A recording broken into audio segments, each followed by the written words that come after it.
Welcome to the Educators of the World, the podcast where we explore the journeys, philosophies, and visions of the most inspiring educators across the world. I'm Amidro, your host, and each week we will dive deep into the minds shaping the future of education.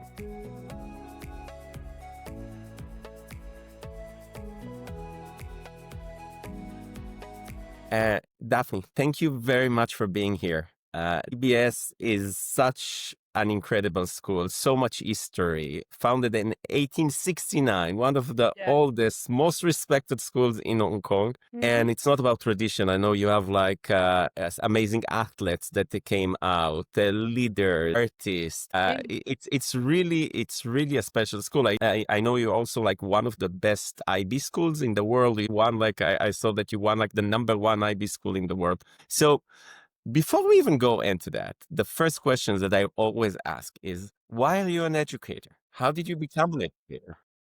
Right. So actually, I often feel that I didn't choose to become a teacher, but the profession chose me. I had never considered it as a career. But after taking my examinations, I applied to various colleges.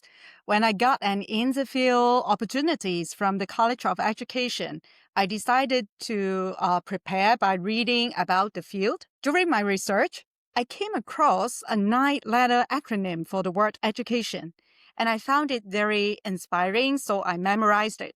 When I shared it with the interviewers, and I found that, wow, their eyes lit up, and I guess they were pretty impressed. And I ended up having the offer from the college. And other key reasons for my decisions actually came from a rather negative experience. While I was very lucky to have had many good teachers in school, one was consistently mean to her students. And I recall one incident that really made me feel hurt when she said something very unkind about me to my classmates behind my back. And her words actually make me lose all my respect for her. So when I received my offer from the college, her image came to mind. And in that moment, I realized that I wanted to become a teacher who energizes and uplifts students instead of belittles them. So I was determined to become a better teacher than she was. And But at the time, I just want to share one more thing. And at the time when I started teaching, our community was grappling with a tragic increase in student suicide. So I'm a person with positive outlook and a big heart. And I kind of felt that perhaps it was God's plan to make me a teacher. I feel that I meant to walk alongside with young people, to help them navigate their struggles and to make them feel being heard and understood. And I find this work very meaningful and rewarding. And actually, I really enjoy spending time with students, listening to their stories, and just being with them. So I really enjoy this work. and if I take it, so first of all, it's amazing, and that the concept that the profession shows you, and I see also like the different reasons. Like one is like personal, emotional, past experiences, etc. But then fast forward, you find yourself leading a school which is extremely competitive. Like, to be the best IB school in the world, even from Hong Kong, that's huge. So how do you balance between those worlds of just like hanging out with the children, helping them, giving them mental support to, I would say, I assume this will come mainly from parents rather than from the children themselves. When people are like pushing you forward or at least trying, how do you balance those two very extreme worlds? All right. So you know that is the second day of my second year in this school. And yes, our students are really, talented in many different ways.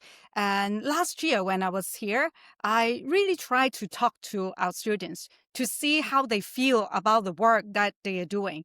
Of course, they are very proud of what they have been performing, But on the other hand, I kind of feel that actually they feel quite stressful at times because you can imagine they have a very busy schedule after school, and that is the time they were even busier because their parents would also arrange different things for them. And I really started to let them share how they think about things and how they feel, because I personally believe that when we can understand our emotions and we know how to navigate it, they can become even stronger in pursuing the things they do. So it is important to take care of the heart of the young people, because when they feel being supported, when they feel being heard, they will have more willpower to achieve something bigger. So I think this is something quite important. And of course, in this school, we have very strong brotherhood. And they have been seeing their the school brothers who have achieved different things.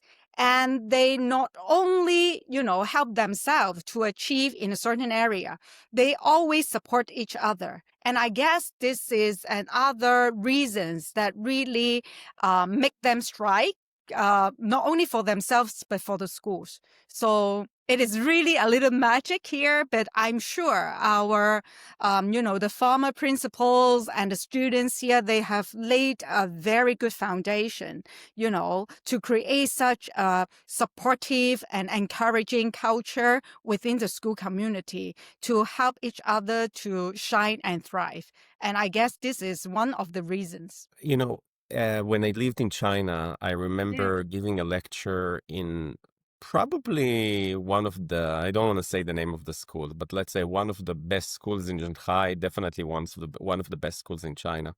And I gave a lecture to the children, but before that, I walked between the classrooms, and there was in one of the classrooms, there were like little envelopes on the walls with the children's name in which they had to write their dreams. And they were primary kids, students. And I opened them. I just like pick up the things, and I was shocked because most of them said like, I want to have a GPA 4.7. I want to have a GPA 4.6. There was one girl that wanted to be a journalist and one girl that wanted to be an author. And I remember I didn't even understand the term GPA at this age.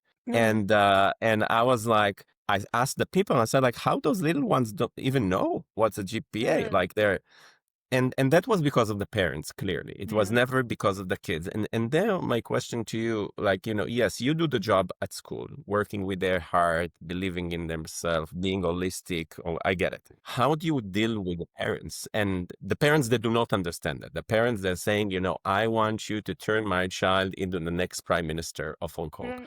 How do you balance it with the parents specifically? Yeah, this is actually one of the challenges that we are facing. Last year, I did one thing. I really spent a few lessons with a group of students, and I asked them to share what they would like to let their parents know about themselves. One thing that they would like to hear from their parents more, one thing that they didn't want to hear from their parents. And actually, they have shared a lot of their inner feelings. And I show them without naming them, okay, to the parents. And I think I started to create a platform and the space to help the parents feel about how their boys, the children feel. I think it is the first step. And then I invited them to school at Parents' Night. I share with them some observations we have about the trend of education. And as we know that in the 21st century, and also with the AI, and we understand that the world has changed, how people are being successful, the formula has changed. So I really try to share all different kinds of information with them. And I know it will take some time to let them believe in what all these things, but at least we start doing by, sharing all these things. And I've invited, different experts in several areas to share with them. So how important it is to take care of the well-being of the students, the balance between well-being and study, and also what is the future world like, what kind of skills that the market and the world need for the next generation.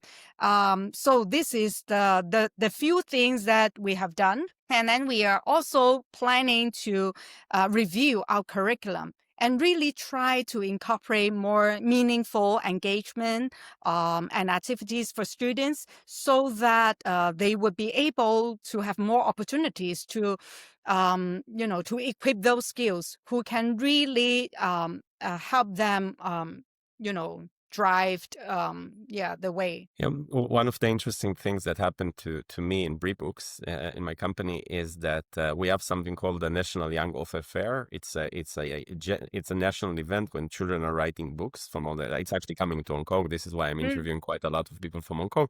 But a story that happened to me in Singapore was that I was introduced to a school, and we have kind of two versions. Some schools are saying, if you want to write a book, and maybe it will come to the we'll buy it to the school library, etc. But we have some schools that insisted that every child in the school will write a book, and that's a little bit aggressive, almost like a homework. So I went to this school, and then what happened to me was, like, I spoke with kids, and you have the natural people that wants to be authors or journalists, etc. This is what you would expect from this kind of event. But then I met the business people. And I was like, what does it mean? Because after they publish their book, they start promoting it. Some don't promote it, but some are selling thousands of books and making money from it. And I was fascinated to see that about half of the kids in the school didn't treat Books as a writing event. They treated it more as a business training, like a little MBA for kids. And plus there is like the usage of AI. So my point is that I'm always amazed to see that sometimes you introduce something new, right? Let's write poem, or let's dance, or let's play tennis, but you never know where it's going to take them. Like, I would never think that from writing, I would be running like a business school for children, which is like totally not related, but it's happening. And on this note, I want to know, like, again, I think your school is very famous of not only delivering like political leaders, but very famous athletes and actors, and very, very well rounded. How do you, even myself as a parent, I struggle with it.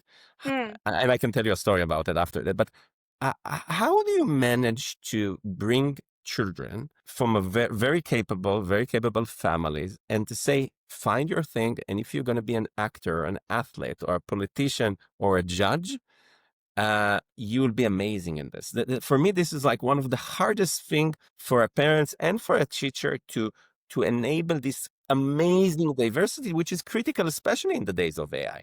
How do you do it? How do you provide such a rounded education? Right.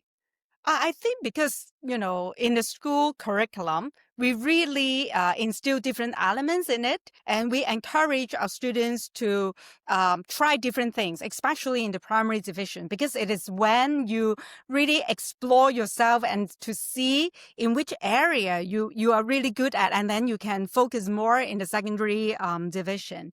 And so I guess in this school, the students are really quite used to participating in different things, because actually it's a boys' school, and especially for the kids, they are very playful. They are very curious in different things, and they want to try different things. And I think this is really one of the key elements to make them become such a holistic person. And also, I guess we have a lot of stories, from the old boys who can achieve great things in different fields. And,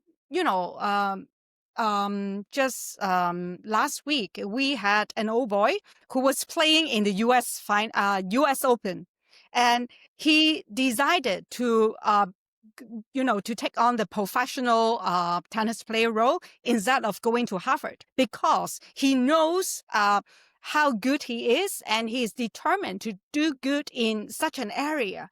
So I guess we have a lot of good role models and examples like that. And that make some parents and students believe that if I want to pursue something that I am good at, I can do good about that. So I guess it is really the environment who encourage each and everybody, to try something different, according to their hobbies, according to their strength, according, to what they like, because this is how you can achieve great things instead of doing something you don't like. So, in other words, you are systematically introducing role models. Yes. Yes.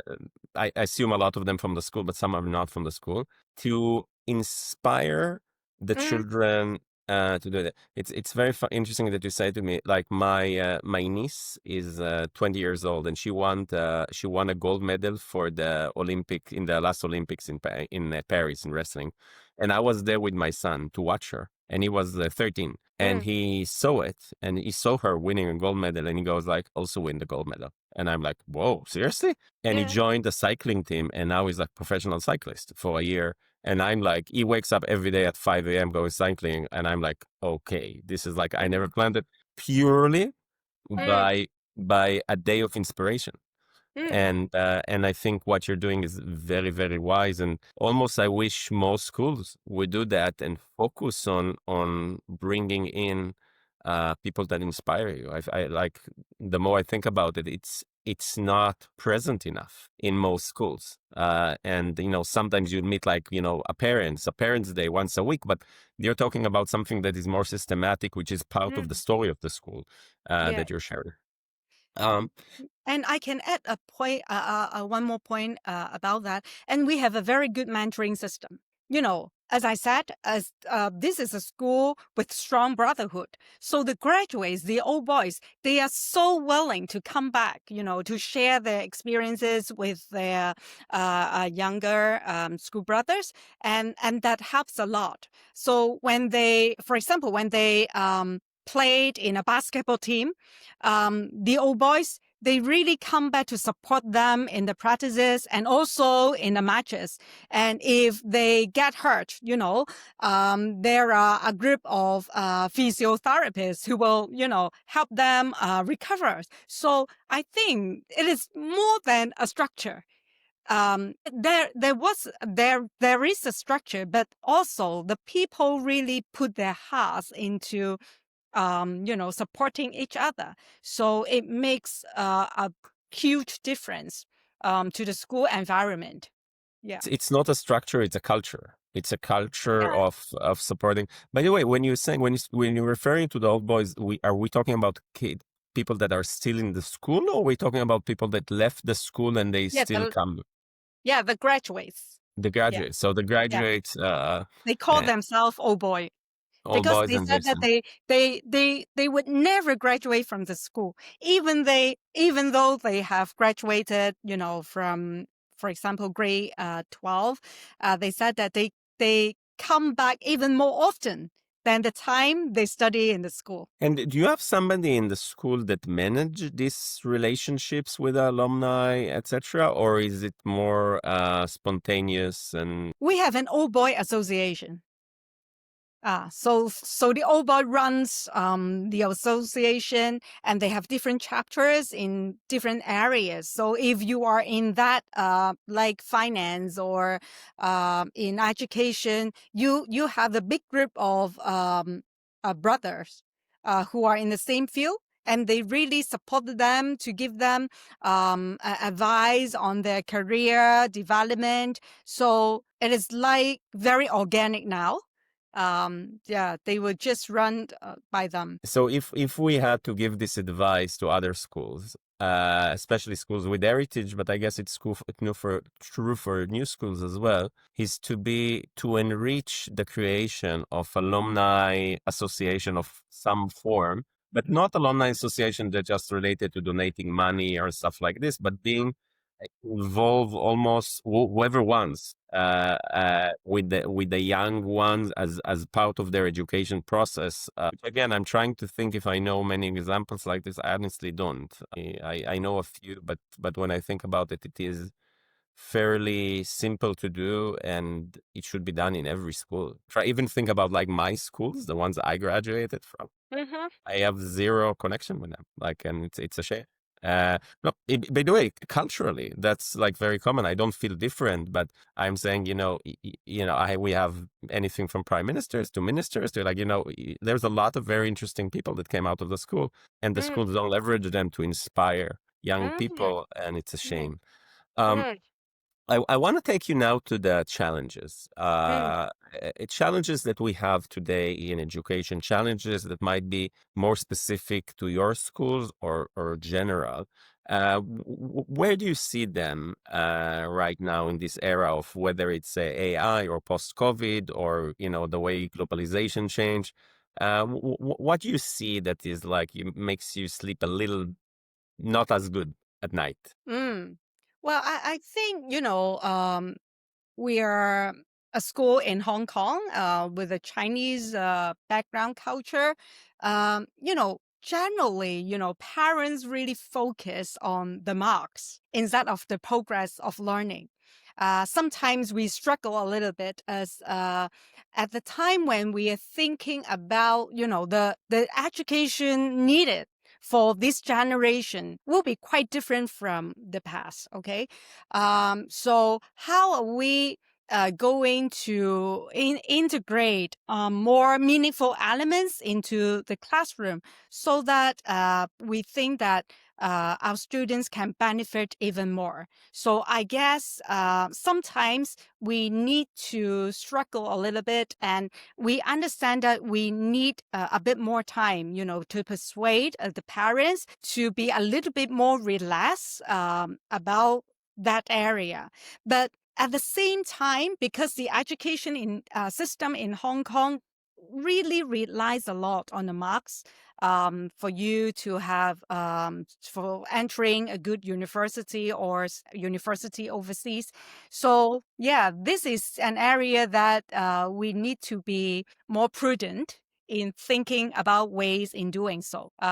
Because I always feel that with AI, what should happen in the classroom nowadays? So, do we still teaching the knowledge in the books, or we create the opportunity for them to use the knowledge they have learned and to engage in some project work and things like that? So, yeah, a lot to think about. Yeah, I think the problem is in the way we define success, and it's of course goes beyond Hong Kong.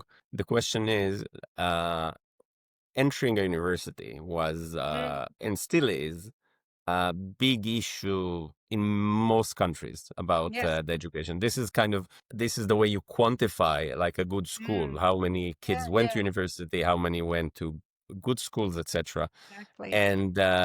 And then you have another trend which is saying like, why even go to university? Mm, Like you can do many other things, and as long as we have, and should universities even choose students based on their grades, when mm, now with AI and other tools, by the way, you can be like a very good technocrat. You can be somebody that's really good practicing for tests, but as a holistic person, you have not a lot to offer, and vice versa. So it is puzzling for me as well, of like when the universities themselves mm, will shift this into a new model, because they have to, otherwise it just becomes transactional. mm, It's money and scores are usually money, how much you spend on learning, and honestly, when I think about your school, I think it's different, because you do have people like this tennis player that you just mentioned that says mm, like, tennis is mm, my thing. mm. And which I found very interesting.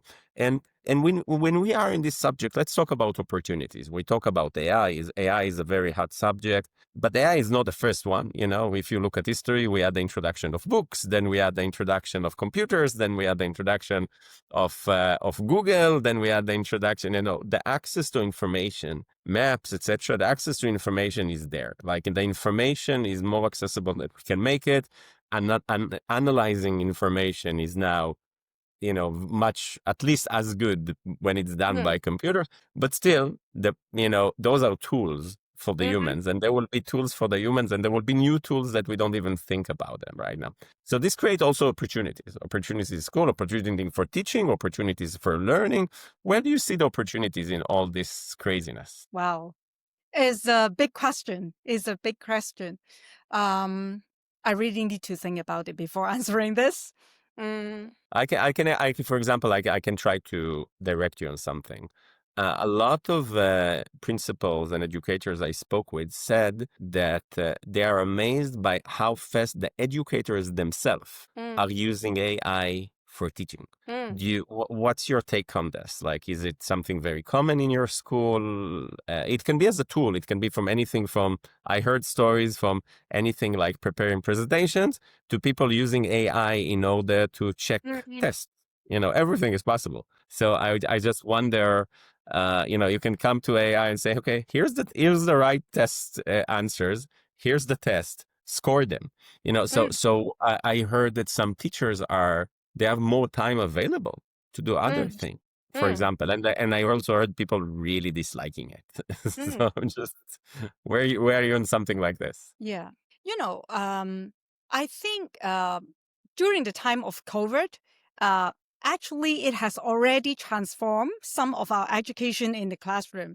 I met a very respectable educators in Hong Kong, and after COVID, he has visited many schools in Hong Kong, in mainland China, and different parts of the world. And he shared with me that he was so amazed to see how agile the teachers in Hong Kong were. Because at that time, they really tried to make use of Zoom and different tools to transform the way they teach. And it is a very good sign. And as you said, now we are in the AI era, and a lot of educators have already think about how we can better use AI to facilitate our learning and also to enhance the learning effectiveness of students. So I guess even in my school, it is really in the early stage, but we have some very great teachers.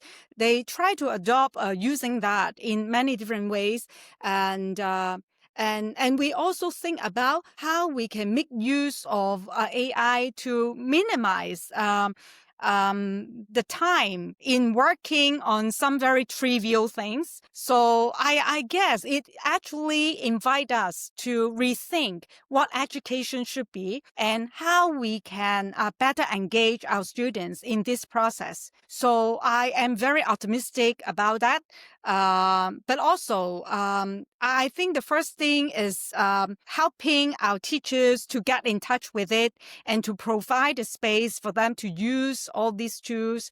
Giving them the autonomy is always a key. Trust them, they can use it in a good way and engage the students in a meaningful way. So I guess it is really the directions. One of the subjects that I also hear about, but here is very conflicted, is that the concept of like personalized education. Like our systems is built that, all the kids are coming to a class with a certain teacher, and the teacher try to give them a personalized education, but they are limited clearly on time. So imagine a situation, does not exist yet, that every child is facing a computer, a screen, a robot, whatever you want, and they teach him or her based exactly on their needs, their passion, whatever helps them. And then the role of the teacher is only to supervise it and to make it better. So this is like, it sounds like from mathematical point of view as the most optimal way to educate people by far. But then from the opposite corridor, there are a lot of people that are saying that we should completely prevent children until a certain age from dealing with screens of any form because of the everything they're missing. They're missing the personal connection, the communication, the verbal communication, and many, many other things. Those things are, you can kind of live together with them, but in essence, they are conflicting. Yeah. And even myself, I don't know. I change Mm, between those worlds very often. I mm, wonder what's your take on this and yeah. what's your Yeah. school take on. Well, I think, yeah, personalized learning will be one of the directions, and really the technology can help a lot. So that's why I think, for the knowledge part, actually, AI can take up some of the roles in supporting the students in learning all those knowledge. So that's why I said I always think about what should a classroom look like nowadays? How are we engage our students in really real, we provide opportunities for them to work with people, to use the knowledge they learn, um, and to create something differently. So now we always engage our students in projects like STEAM education and also robotics. The theme is that, okay, they really try to make use of what they learn to find a solution to help people to solve a problem. And I think this kind of learning will be extremely meaningful. It wouldn't be good to do it alone. It will be great if you can work with a group of students with different talents, and they may be the experts in different areas, and they put heads together and they find a new solution to solve a problem. So I think this kind of learning will be really meaningful, and what they have gained from it can really help them navigate the future, to do problem solving and to communicate people with different fields, and how to disagree with people, how to come up with a consensus, how to make things happen. So I think all these skills will be really helpful for them in the future. So I guess in my ideal world, it will be great. We can really benefit from both the personalized learning the technology can support, so that our students can learn according to the pace and interests more. And on the other hand, we provide the classroom as the platform for them to build those skills that I've just mentioned, so that they can have the enrichment of both sides, and to be benefit from different kinds of education, to prepare them for the unforeseeable future. Yeah, as I told you, I'm a huge fan of project-based learning, Mm, and the concept of writing a book is a project. Last year, I think it's more than 100,000 children that published their first book on rebooks. And I saying published, those are like on Amazon. Those are like printed books that are being on sale. And I used to have the option to meet a lot of them. Now I'm meeting only the bestsellers and stuff like this. But the stories are fascinating.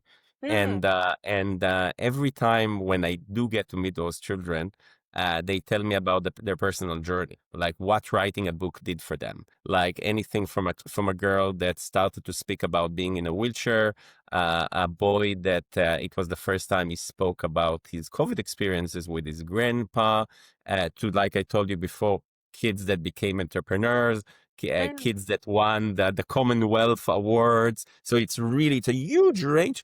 But my favorite things of all those things is those children that are coming to me and saying, I'm the first person in my family to ever publish the book. And it happens to me all the time. And mm, the feeling that you created something that have a tangible financial value only with your brain and your hands, is something that I admire. And I saw it. By the way, as a child, I did it with computer games. So I mm, think all those technologies that I remember myself that I wrote a computer game. I was probably 13, 14, and I sold it to other kids. So so when you're doing a project, but and here I'm taking you back to where you started with the story about finding your passion. mm, That if you are inspired by somebody to do something. And then and I think this is where we need to balance. We need, on one hand, we need to inspire people that they can do whatever they want, but then to give them the opportunities. If you like to write books, try it. If you like to sell stuff, try it. If you like to create games, try it. If you like to build robots, go for it. If you like to paint, paint. If you like to play tennis, play tennis. And I think here technology actually helps us, and in many ways. And last question, because I see we're running on over time, and etc. Give me one advice that I think every educator in the world should know. Okay. Believe in your students, because they can achieve something bigger than we can imagine. So if they have our back, they will be more energized and confident in achieving something big in their heart. Amazing. And I would add, believe in them, because they might do things that you don't even imagine that can be done. Of course. I believe so. Daphne, that was fascinating. Thank you for everything you're doing. Thank you for taking Thank the you. time. And I hope to see you and meet you when I'll visit Hong Kong soon. Yeah, please. I'll try. Thank you very, very much. Thank you. So I hope the sharing will be meaningful to you and others. Thank you. Thank you. Bye.